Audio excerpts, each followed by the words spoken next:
O Senhor esteja convosco. Ele está no meio de nós.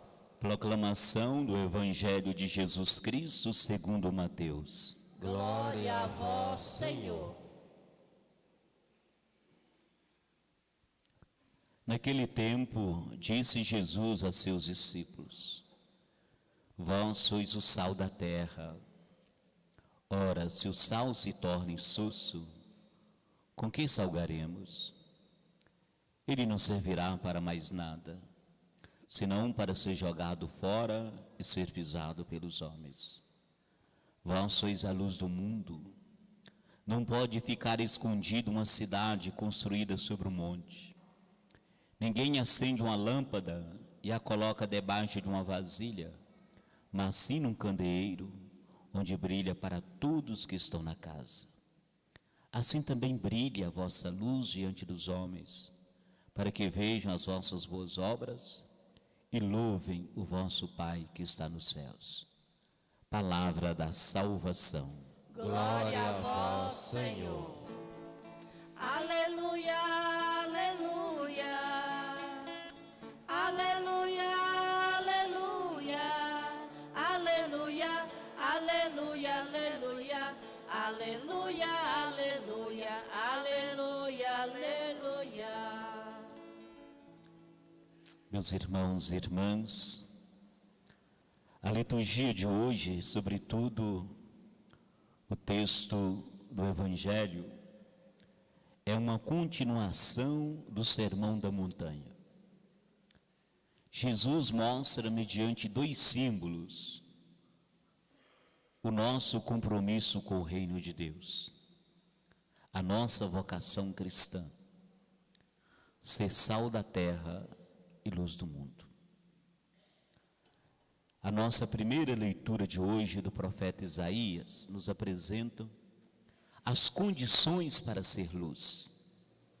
Segundo o profeta Isaías, não basta a gente cumprir ritos vazios, mas é necessário ter um compromisso que nos leve a ser sinal do amor de Deus. Porque de repente, a nossa religião, a fé que nós praticamos, ela é vazia. Vazia por quê? Porque ela não nos leva a uma atitude concreta. É como se diz São Tiago, é uma fé sem obra. E fé sem obra é morta. Praticar, a grande questão aqui estava numa prática religiosa que o povo fazia, o jejum. Ao praticar o jejum, o povo queria comprar Deus, como se Deus pudesse ser comprado. O povo dizia assim: por que foi que jejuamos e tu nem olha para nós? Nós nos humilhamos totalmente e nem tomastes conhecimento. Texto de Isaías 58. O povo reclama com Deus. Eles faziam essa prática, realizavam essa prática religiosa, como se isso comprasse o coração de Deus. Com esse tipo de jejum, o povo exigia que Deus fosse misericordioso, como se Deus agisse com misericórdia mediante atos ou obras de piedade que nós praticamos. Não. Deus é bondoso e misericordioso na sua essência de Deus. Não é necessário os nossos ritos para que Deus se torne misericordioso, não. O jejum do povo não agradava a Deus justamente por causa disso. Era um rito vazio. Uma religião que não se traduz em obra é uma falsa religião. Obras de amor ao próximo. Uma fé que não se traduz em amor ao próximo é uma fé morta. A prática dessas obras que Deus exige é as obras de misericórdia, de amor. São essas obras que atingem o coração de Deus. Por isso que o texto diz: brilhará a luz em todos que praticam a verdade e o verdadeiro jejum, diz o texto. Então brilhará a tua luz como aurora. A tua saúde há de recuperar-se mais depressa. À frente caminhará a tua justiça e a glória do Senhor te seguirá. Nascerá nas trevas a tua luz e tua vida obscura se tornar como o dia. Você vai pedir socorro a Deus e Ele vai responder: aqui estou. É isso que nós cantamos no Salmo. Uma luz brilha nas trevas para o justo, permanece para sempre o bem que fez. Portanto, uma das condições para sermos luz está na prática da nossa fé, na prática da nossa religião. E aí, na segunda leitura, Paulo anuncia que a salvação é pura gratuidade de Deus. Deus não é bom porque nós compramos Ele com as nossas atitudes, não. A própria salvação é bondade dEle. Portanto, a questão relacionada aqui, que Paulo fala na segunda leitura, está relacionada à fé dos cristãos de Corinto, para que a vossa fé se baseasse no poder de Deus e não na sabedoria humana. Por alguns cristãos de Corinto julgavam pelo fato que eles achavam que conheciam Deus. Eles achavam que tinham uma cultura mais elevada que os outros povos. Por isso eles julgavam ter uma sabedoria maior. E por causa disso eles achavam que eram merecedores da salvação, porque eles tinham um conhecimento maior. Não. Não há mérito humano na salvação que Deus nos oferece. Por mais sábia que seja uma pessoa, a salvação dela não decorre da sua sabedoria, mas exclusivamente da misericórdia divina. Porque salvação é graça. Portanto, Deus não leva em conta nenhuma posição privilegiada, ao contrário. Ele sempre escolhe os simples e os humildes. O poder de nos salvar não está em nós mesmos, mas está no Criador. E a cruz do Cristo, ela destrói toda a pretensão nossa de querer salvar a nós mesmos. Somos salvos no amor, na cruz de Deus. A cruz nos remete à nossa situação de criaturas, porque nós somos dependentes de Deus. Portanto, é compromisso nosso responder a essa bondade de Deus, através também de obras. Respondemos o amor com amor, respondemos a misericórdia com misericórdia. É gratidão a Deus. As nossas atitudes de amor e misericórdia, elas não servem para comprar Deus, porque Deus não se vende. O texto do Evangelho, como eu disse no início, é uma continuidade do Sermão da Montanha. O texto de hoje reúne duas metáforas, a do sal e da luz. Sal e luz definem a nossa missão cristã. As imagens do sal e da luz nos ajudam a entender as duas formas diferentes que nós cristãos precisamos agir no mundo. A primeira comparação é a do sal. O sal, em primeiro lugar, é um elemento que nós misturamos na comida. O sal dissolve na comida e dá sabor ao alimento. O sal era muito importante dentro da visão antiga.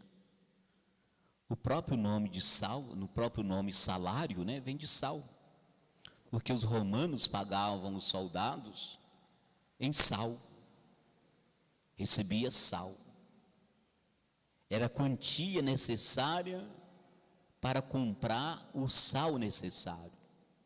E a partir dali, então, salário passou a ser o pagamento obrigatório a qualquer trabalho. Vem da palavra sal, salário. No Antigo Testamento, o sal também era usado para significar o valor de um contrato. Era chamada aliança do sal. E aí se comia o sal com uma pessoa para selar uma aliança. Falava de comer sal com alguém. Comer sal com alguém seria fazer um pacto. Não qualquer pacto, mas uma parceria. Comer sal com alguém estava ligado a algo que você assumiu um compromisso para sempre. Por isso que o sal também era usado no sentido como símbolo da amizade. Se você olhar o quadro da Santa Ceia, Michelangelo pintou o quadro da Santa Ceia. É muito interessante. O saleiro, no quadro da Santa Ceia, ele está caído. Ele está caído. E ele está caído em direção a Judas. Porque Judas não conseguiu viver a fidelidade. Ele não conseguiu ser fiel ao amigo Jesus. Judas foi comprado por dinheiro, pelo poder, pela raiva.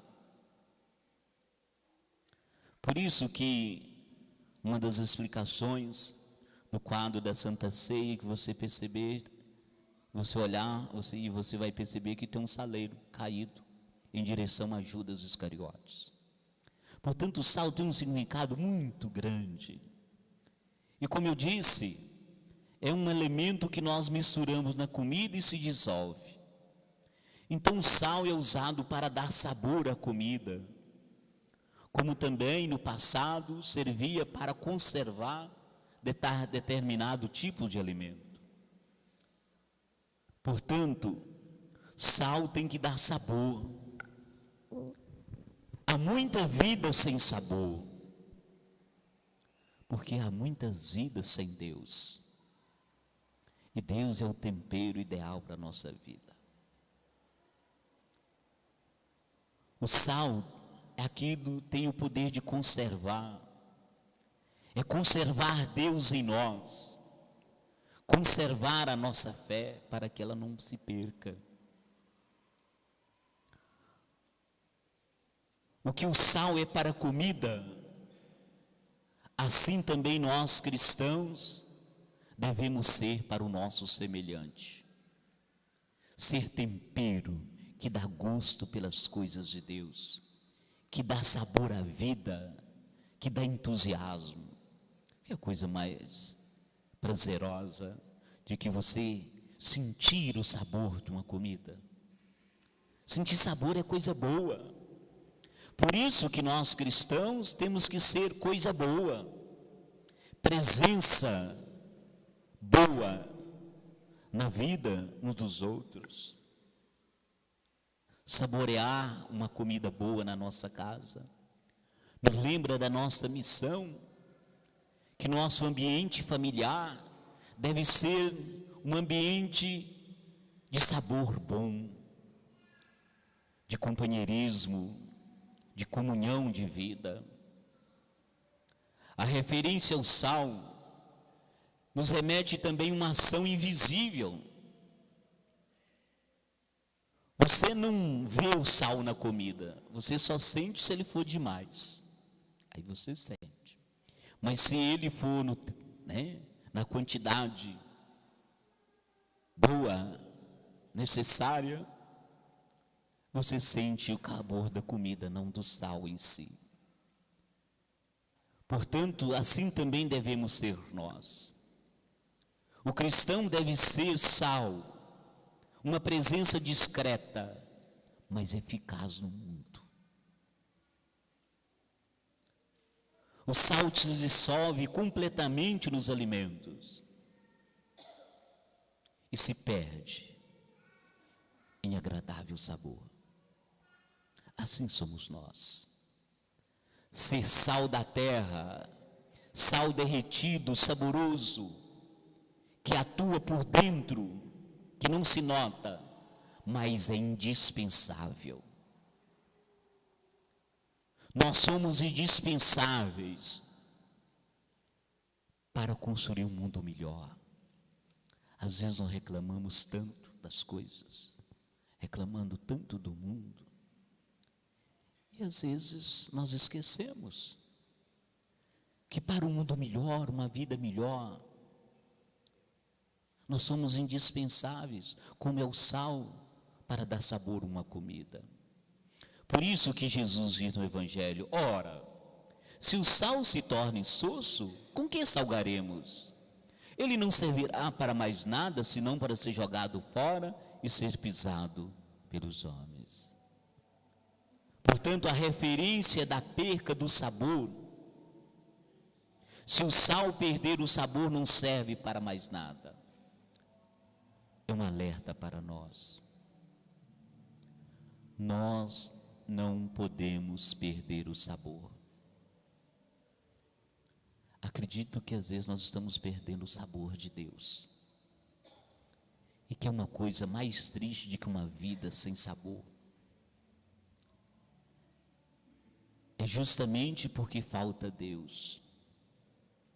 E nós não podemos perder o sabor de Deus, o gosto de Deus. Sal sem sabor não é sal. Ele perde a sua identidade. Assim, qual é a identidade do discípulo e da discípula de Jesus? Ser sal, seguir os passos de Jesus.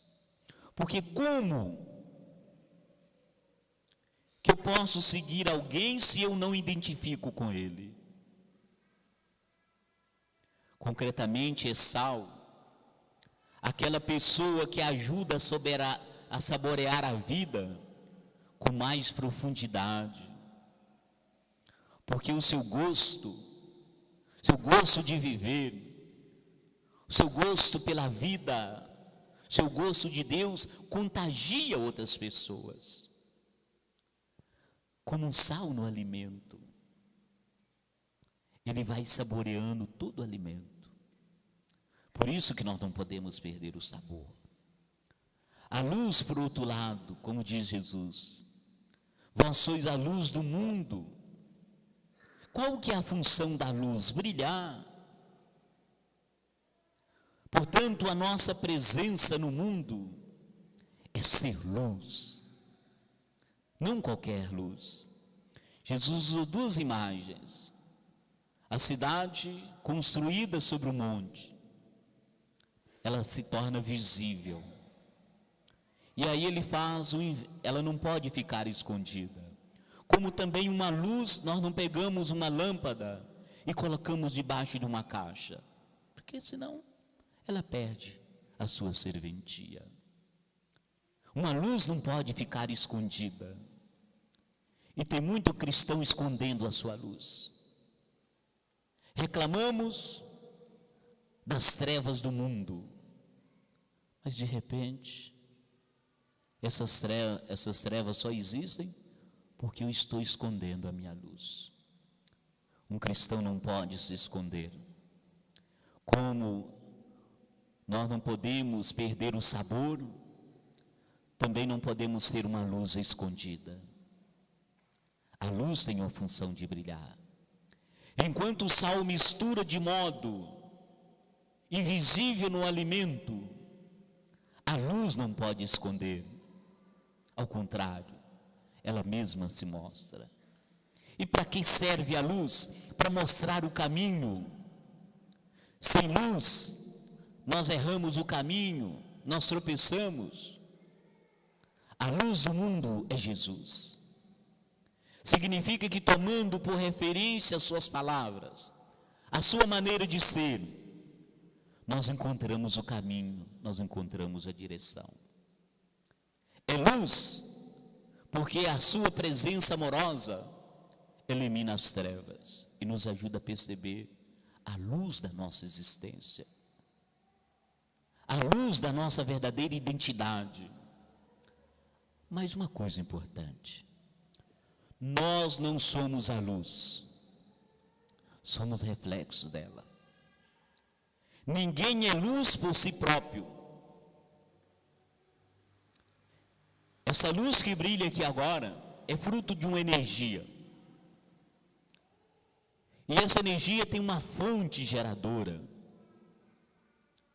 Como uma lâmpada, essa lâmpada que está aqui brilhando, ela precisa de uma fonte geradora. Assim também nós dependemos de uma fonte geradora. E essa fonte é Deus. Iluminamos à medida que nós estamos ligados nessa fonte. Portanto, peçamos a Deus luz para assumir a nossa missão e graça para sermos de fato sal da terra e luz do mundo. Que não falte sabor à nossa vida, que não falte Deus na nossa vida, que a nossa vida não fique sem sabor, sem graça. Uma vida sem graça, sem sabor, é uma vida sem Deus, é o tempero da nossa vida.